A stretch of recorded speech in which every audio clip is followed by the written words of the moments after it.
Coming up on a homecoming week edition of Flashtalk, head ball coach Kenni Burns comes on to talk about the game against Penn State and will preview homecoming Saturday against Eastern Michigan. Dane Richardson, our broadcast GA, will stop by to talk about his experiences on set. Then he'll sit down with Alisa Arthur of our women's soccer team. Haley Eckerman joins me on set to talk about the Eastern Michigan week. No, not just in football, volleyball as well. It's MAC opening weekend on Thursday and Friday. All that plus a look around Kent State sports. It's all coming up in a flash.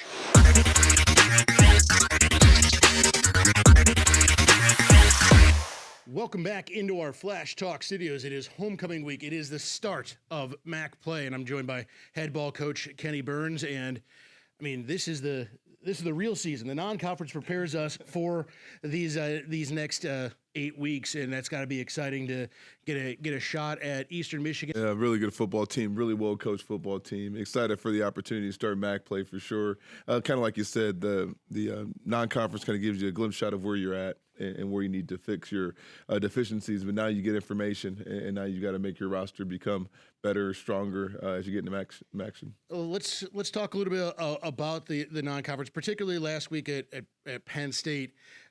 These last few games obviously have been a gauntlet, but it's an opportunity for you to get a look at a lot of different guys and see where you might have some weapons and some depth. And just talk a little bit about that opportunity to obviously play at a huge stage, but for guys to get some experience for games that are coming up like this. Yeah, I think it was a great opportunity. You play two top 10 teams in Penn State and Tennessee, and you can see where they are and where their coaches have built their rosters to. And I think it was a good shot for us to see, okay, how far off we are from those programs and what work we have to do to make ourselves better. But I think as you get to action, now you get to play some teams that are more along the talent level that you have here. And I think our guys are excited for that. A position that is near and dear to your heart in the running back room is we've seen like a Jordan Lowe. We have seen Aiden Harris. We have seen Marcus Hicks. We've seen Cade Wolford. I mean, you've always talked about the pair, spare, and then a little bit left over in reserve. But these guys have all shown flashes, pardon the pun, of what can really be a deep and exciting room. And you really haven't seen the room at full capacity yet. I do believe you need a pair, you need a spare, you need a little bit of air, you need all that when you talk about the running back position. And it's a talented room. They've been hit with the injury bug a little bit with Curtis Douglas and Marcus Hicks both being out for the year. And Kai Thomas been banged up a little bit. So it's given our freshman running backs a little bit of an opportunity to see what they can do. And I still don't even think we've seen a glimpse of what that room can become. They just got to keep getting better and working at it. I don't think it's any secret that running the ball sets up everything else. Everything. You've got to be able to do it. And Tommy or whoever's under center is really going to benefit from that. Yeah, you got to run the ball. I truly believe it. In complementary football, the first part is being able to run the ball on offense and create first downs with running the ball, and then making them wanting to defend the run and throw the ball over their head. So it's a really simple game that we make complex at times, but I think it definitely starts with running the ball. Well, let's talk a little bit about on the defensive side of the ball. A number of names have popped out. Rocco Nickel continues to light up the stat sheet, but the pass rush has also really been a nice surprise, and we thought that was going to be a strength. You've always talked about that front seven being one of the strengths of the ball club. Yeah, we got a pretty good front seven. I still don't think they've played anywhere near their potential. I think they've shown glimpses of what they can become. I think there's been guys here, guys there that have had really good performances, but they haven't, as a whole, front four had a phenomenal performance yet. Our front seven. So hopefully we can get everybody playing at their best at the same time this week and show teams and people what we really can become. Well, Eastern Michigan, I mean, it's no secret what they're going to be. They're going to be tough. They're going to be physical. They're going to try to grind out a game. They have that Chris Creighton workman-like activity. So what jumps off the page on both sides of the ball for you? They're complementary football. I mean, they're what we want to become, to be quite honest with you. And you look at their history of football, and it's very similar to ours. But they had a coach who stayed and who built something and built it from the ground up, and now it's a really good oiled machine. And I think they've been to 4 or 5 bowl games in a row, which is a credit to him and what he's doing there. Talk about the opportunity to play inside Dick's Stadium. We've got the black rally towel. That's going to be one of the giveaways. We've got homecoming. We've got the parade. We've got the tailgates. A lot of stuff to get the fans ready to go. Yeah, it's homecoming's an exciting time. People come back, former players, former students, families come into town. It's got a different feel about it for sure. And hopefully everybody's out there loud and proud, and we come back home after a tough road stretch of games here. And, I told our players we were blessed to play in two of the best venues in college football, in Tennessee and Penn State. And we've got the fan base here that would love to rally and be something like that someday. We've got to do our part and get some wins and create that atmosphere with how we play. So hopefully the fans are out there, and hopefully we can create an atmosphere with how we're playing to get this thing really rocking and excited. It all starts at 3:30, but the festivities start all Saturday long. The Grit Walk at 1 p.m. Welcome them back home to Dick Stadium. Coach Kenni Burns, I know you're a busy man. Let's go get that W. Yeah, I appreciate it. Go Flashes and Kent Grit.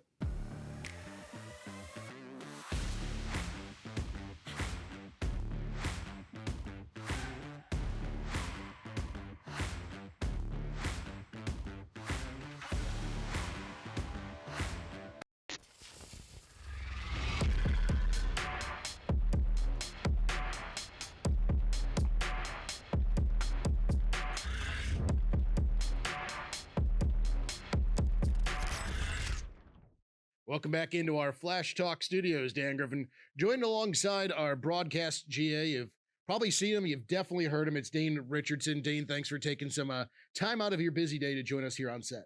Well, I appreciate it, Dan. It's my Flash Talk debut, and it's good to be here with you. I know we're usually seeing each other every day, but now we get to do it in front of the camera. That's right, and you're going to be taking over some of the segments here on Flash Talk. So he figured we'd introduce you, so it's not just a random changing of hosts, but talk a little bit about kind of your time here and what it's like to be a GA, a broadcast GA, because we've kind of thrown you into the fire when it's like, hey, you've never seen this sport. Now you're in charge of broadcasting. Yeah, it's been a great experience. It's my second year here at Kent State, and I've loved all the reps and opportunities that I've gotten.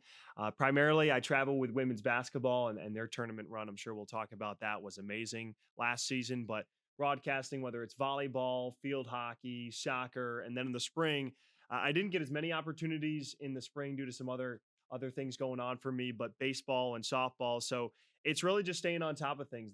I had a 4-game weekend this past weekend. So as fun as it is, you really have to stay as locked in as possible because you want to prepare for every type of situation because you never know what can happen, especially in the MAC. One that jumps out to me was you were on the call for the James Madison Kent State showdown. That is a game that is going to live in college basketball lore, especially within this building for quite some time. And quite frankly, you nailed it. Well, I appreciate that. That was we're coming up on a year ago. So I remember that. I remember every moment, whether it was James Madison tying the game or Jalen Sullinger sending the game to double overtime. And just was very thankful for a lot of the positive thoughts I got from people, whether it was people here at Kent State or on social media after the game. And I don't know if that type of game will ever be replicated for however long I broadcast. That was one of the unique experiences. In your first year plus here, you've seen a number of highs, a number of memorable moments, and obviously being on every step of the journey with the women's basketball team, that had to be pretty special for you. Yeah, it was incredible all year long. I mean, for them to come in as the 3 seed, and it really came down to who's going to play their best basketball that week of March, and it happened to be the Golden Flashes. And I remember they didn't play their best on that Wednesday in the quarterfinal, and then they came out Friday and Saturday, and they had their 2 best performances of the year, just out-rebounding Ball State 50-23 in the semifinal. You're down at halftime in the final to Buffalo, but they had beaten them twice before, and they came out and outscored them 29-13 in the third quarter, ended up winning 78-60. So it was just such a great group and so many talented players that really banded together at the right time. And other moments that stick out, I'd have to say one that jumps to my mind, the Wagon Wheel soccer game, Kelsey Salopek on SportsCenter Top 10. I think Alisa Arthur, who you'll see on this show this week, scored like 5 minutes earlier. So the MAC tournament and that game specifically, along with the James Madison game, which we talked about. I mean, MACtion leads to some just title fights. Whether an actual title is on the line or you just see something out of Rocky, where it's just the team's just trading blows back and forth, and it's usually the one that fights that strikes last ends up winning. But no lead, as we've learned, is safe in the Mid-American Conference. As a broadcaster, as a host, do you have any kind of I wouldn't say superstitions, but kind of routines that kind of put you in the best frame of mind, whether it's how you prep, scripting anything out? Like, kind of walk us through. Every broadcaster is different. I'm curious as to how you go about doing things. My boards for field hockey and soccer are a little similar because you have the same amount of players usually on the field. Basketball is usually what I like to do for radio is I'll have my pregame interviews, I'll script all that, and then I will handwrite my open about 2 hours to an hour and a half before the game. So that is ready to go. So, and also plan for different contingency plans, right? If something goes one way or the national anthem is played at one time or another, right? It's more about preparing for that open for me so I can flow myself into the game, because as a broadcaster, we're trying to find, and you know this, it's trying to find the right rhythm where you're not necessarily thinking about it. You're just calling the game and telling stories the right way. And so I try to the best way to find that flow state early on in the game. And for me, that's pre-writing my open. Do you have a particular goal call, whether it's soccer or field hockey, or do you kind of just let the moment take over? I think I let the moment take over, right? Because you can't try and force it, especially if it's a chaotic type goal in like field hockey or soccer. There's a scrum in front of the net, and there has been a couple of times. I think back to Kent State's first home game against Oakland. So I don't necessarily have that. Something I like to do specifically in basketball is vary up my vocabulary a little bit, and then you kind of feel what sounds best. No, I kind of feel like young in my broadcasting career, I let it kind of work out, and then I'll find the right moment and think what sounds best. Dane Richardson, challenge words accepted and open in his DMs. We'll be back with more Flash Talk right after this.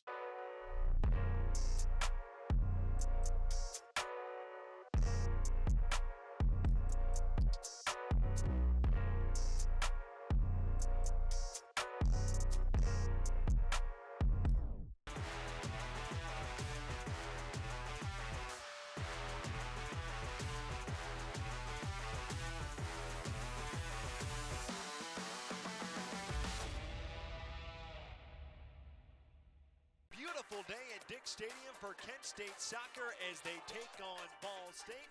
The Flashes are aiming to start 2-0 in MAC play for the second consecutive season.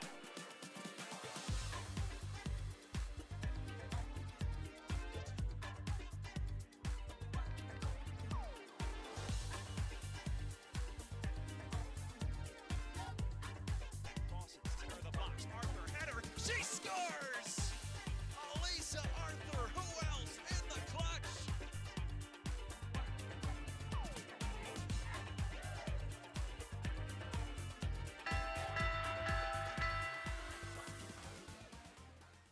Welcome back to our Flash Talk studios. Dane Richardson joined alongside senior midfielder Alisa Arthur. Alisa, thanks for joining us. And you guys are having a great start to MAC play so far, 2-0. So how important is that start for you guys, the second year in a row that you guys have had that start in conference play? I mean, having a start like that gives our team a lot of confidence going into the next game. So it's a really awesome start. And take me through your mentality a little bit as a goal scorer. I know you have multiple free kick goals so far this year. So is that something that you're always practicing, and how have you gotten so good at that area of the game? I mean, yeah, those are just all about repetition and practice. So just over the summer doing those things to get that repetition and practice makes those moments happen. And take me through that most recent goal against Ball State, right? You haven't had too many opportunities throughout the game. There seemed to be 2 or 3 defenders drawn to you every time you got close to the top of the 18, and then you're able to cash one in. What was your thought process going into that play off the feed from Kelsey Salopek? I mean, Kelsey and I work on that moment all the time at practice. So as soon as that ball was set back to her, I knew she was serving it. So it was just that repetition from practice. Alisa, you and this group of seniors has been to 2 MAC championship games so far, once in your freshman year and last year in your junior season. Is there some type of motivation that this group of seniors talked about? And tell me about how much that this group of seniors has gone through together. I feel like it's just like an internal motivation with each of us. I mean, we all know what it felt like to be in that position. So we're going to do whatever it takes to get there again. And you specifically, how have you tried to mold yourself into more of a leader now that you've been with the program for 4 seasons? You're top 10 in program history, in points, and goals. So how have you tried to transition into more of that leadership role? I've had a couple really good leaders before me, so being able to see their examples and apply my own way with their ways has really helped me. And I just mentioned that fact. You're really rising up the record books. You're going to continue to do that throughout your senior season. So What does that mean to you that you're up there with some of those top names that have played in Kent State soccer? Who knows? I know Jenna has been at the top of the list, and it's going to be tough to catch her. But what does that mean to you to be among some of the best offensive names in Kent State soccer history? I really don't think about that too much. I just go out and play, but it is really cool to be in that position. And I know Kent State was very high on this year's freshman class, and you're a senior and scoring a lot of goals and leading the team in points. So how have you tried to mesh as a veteran on the team with some of the younger players like the sophomores and the freshmen? Just off the field, spending the time with them to get to know them better and build that personal connection better. And coming up, the top half of your MAC schedule, you have some difficult teams. I know after Miami on Thursday, you play an Ohio team. You played in the MAC title game last year. Then you play Western Michigan on a Saturday night. So tell me a little bit more about your game-to-game approach and how you go about things. Just taking it day by day, getting mentally and physically ready each day at practice, and then turns into a game and just playing that 90 minutes. And how often are you one of those players that always likes to get those extra reps or mental or visualization? Tell me what goes directly into preparation for a game for Alisa Arthur. I always sit down and take 5 minutes to mentally prepare myself, close my eyes, and visualize what I think is going to happen in the game. So I make sure to do that every time. My last question for you, Alisa, how much would a MAC championship or a MAC tournament championship mean to you when you're Susan? It would mean a lot. I mean, not just for me, but the team. It'd be a really cool moment. Alisa, thank you so much for joining us. That senior midfielder, Alisa Arthur. You can catch her back at Dick Stadium on Thursday against the Miami Redhawks and on October 5th at home against Western Michigan. Thank you. Let's take a look at another busy week around Kent State athletics. As always, we're brought to you by KSUTix.com. Our homecoming weekend gets started on Thursday with our women's volleyball team taking on Eastern Michigan. That's a 6 p.m. first serve inside the MAC Center. Our women's soccer team takes on Miami out at Zeller Field inside of Dick Stadium. That's an hour later with a 7 p.m. start time. On Friday, our field hockey team is on the road. They will be at MAC field hockey opponent Longwood. That's a 1 p.m. start. And women's volleyball wraps their double dip with Eastern Michigan with a 6 p.m. first serve inside the MAC Center. Homecoming Saturday is wrapped around our football game against Eastern Michigan, starting at 3:30. Don't forget, the festivities start Saturday morning with a parade and a pre-game tailgate starting right around 12:30. The first in attendance will get a rally towel and an oversized turnover chain. Our men's golf team is also in Miami of Ohio taking part in the Virtues Intercollegiate. And homecoming weekend wraps on Sunday with field hockey on the road at Wake Forest and women's soccer taking on the Ohio Bobcats down in Athens with a 1 p.m. start. For all the news and notes about your favorite teams and Kent State athletics in general, follow us on your favorite social media platform at KentST Athletics or visit us on the web at KentStateSports.com. More Flash Talk coming up right after this. Welcome into our Flash Talk studios. Time to talk some volleyball. We've got head coach Haley Eckerman here. And Coach, we happy start of MAC season. We opened the MAC home play last week when you guys took on a pair of Horizon League teams, at least one at home, one a very local game. So let's talk about just being able to play in your home arena and then kind of in your own backyard and how nice it must be to have a weekend where you can sleep in your own bed for a change. That's the biggest. And we actually just had a text message thread with the same coaches like, hey, are we on for next year again? It's great to start conference play with staying at home that weekend and getting our rests and, having a 2-day day off, especially with us playing Thursday, Friday again this week.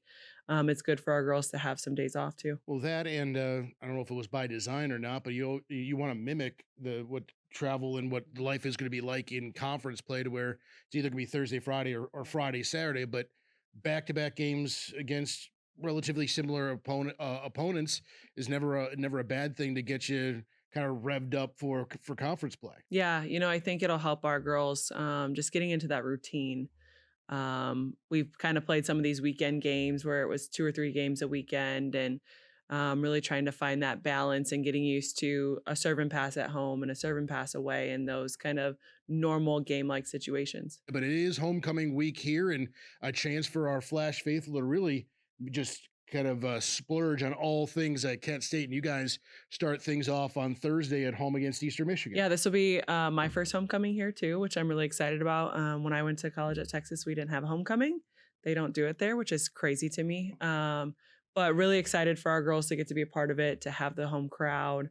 to have some of the alumni come back, kind of just that environment to get to be involved with homecoming activities. Well, plus you can get yourself decked out in this sweet gear that we're giving away on Thursday and Friday, performance hoodie, and then the reversible bucket hat. I'm going to go with the more wild side than the true blue, but man, it's always a great atmosphere here in the MAC, and volleyball lends itself to just a raucous home environment. I mean, this past game was great, just kind of getting the crowd. We had students lined up outside for the first time, I think, in my 3 years here. Really excited to hopefully continue to build our home atmosphere. Well, let's talk about the game on Thursday night against Cleveland State. Obviously, a quality side, and Vikings end up taking the victory, unfortunately. But talk a little bit about kind of riding that wave of momentum and being able to play at home. And what did the team kind of learn from not only that game against the Vikings, but then the following night against the Penguins? Yeah, I keep telling them we have the team. We just have to be able to play for 25 points in a row 3 times. And so we have moments where we start out the first 15 points, we're great and we're strong, and then we kind of let up, or vice versa. We wait until we're 15 points in, and we're playing catch up. And that kind of happened a couple of times against Cleveland State, and for sure against Youngstown in the third set. We have to figure out how to turn it on before we even step onto the court. Yeah, you guys roar back, and I don't want to say peaking too early, but again, that every momentum kind of ebbs and flows. And unfortunately, you guys were able to ride a wave, grab a lead, and then the Penguins were able to, like you said, kind of finish it off. So again, it's that old cliche, but kind of like learning how to finish, learning how to win. You got to take these lumps and go, all right, remember this feeling, remember what we did to get on that run. Now let's kind of channel that everything going forward. Yeah, and I think that's been our mindset.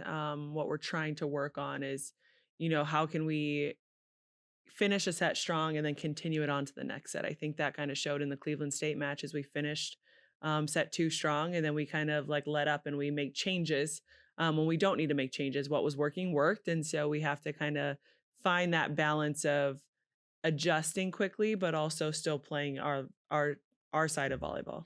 Kind of a rare thing in the MAC where we're playing the same opponent Thursday and Friday. We're not mixing it up right now, but Eagles come in, and it seems like most Eastern Michigan teams, they're going to be gritty, they're going to be tough, but they're also going to be made up of a lot of new pieces. I think they're kind of in the same boat with us. He's going into a second year, made some changes of kids he had, kind of got the job a little bit late last year, so didn't make a ton of change in his first year, and so now he's kind of getting his type of kids in, and really relatable to us in the sense of having to adjust with 10 to 12 new kids each time. Should be 2 fantastic matches against EMU. Let's start homecoming week right with a couple of victories and a raucous crowd here at the MAC Center. Yeah, let's do it. That's going to do it for this homecoming week edition of Flash Talk. Join us next week when we take another dive into the wonderful world of Kent State athletics.